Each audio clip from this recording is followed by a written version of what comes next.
ఎంతో పద్ధతిగా నవ్వుతూ అందరూ అడిగిన ప్రశ్నలకు అంకిత గారు జవాబు చెప్పారు. అంకిత గారి కోసం మనందరికీ ప్రత్యేక పరిచయం అవసరం లేదు. సోషల్ ఇన్‌ఫ్లుయెన్సర్‌గా ఎంతో మంచి సక్సెస్‌ని అందుకున్నారు. దానితో పాటుగా అంకిత గారు మొదట రాజ్ అనే అబ్బాయిని ప్రేమించి వివాహం చేసుకున్నారు. ఇక విడాకులు తీసుకొని రాజ్‌తో విడిపోయిన తరువాత ఈ మధ్య రెండో వివాహం చేసుకుంటున్నట్టు మెహందీ, హల్దీ అలానే వెడ్డింగ్‌కి సంబంధించిన కొన్ని ఫోటోస్‌ని షేర్ చేస్తూ ఫుల్ లెంగ్త్ వీడియోని యూట్యూబ్‌లో షేర్ చేస్తాను. అప్పటి వరకు వెయిట్ చేయండి అంటూ తెలియజేశారు.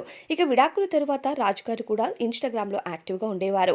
కానీ ఈ మధ్య యూట్యూబ్ ఛానెల్‌ని క్రియేట్ చేస్తూ అంకిత గారితో ఎందుకు విడిపోయారో చెప్పాల్సిన బాధ్యత నాకుంది అంటూ ఒక వీడియోనైతే రిలీజ్ చేశారు. కానీ అందులో క్లారిటీని ఇవ్వలేదు. నెక్స్ట్ వీడియోలో మేమెందుకు విడిపోయాము అనేది పూర్తి క్లారిటీ ఇస్తానంటూ తెలియజేశారు. అయితే ఇంతలో అంకిత గారు మరో వీడియోని తన ఇన్‌స్టాగ్రామ్ అలానే యూట్యూబ్‌లో ఒక షార్ట్ వీడియోని రిలీజ్ చేస్తూ మేము మ్యూచువల్ అండర్‌స్టాండింగ్‌తో విడిపోయాము. విడిపోయిన తర్వాత ఎవరి లైఫ్స్‌లో వారు హ్యాపీగా ఉండాలని నేను కోరుకుంటున్నాను.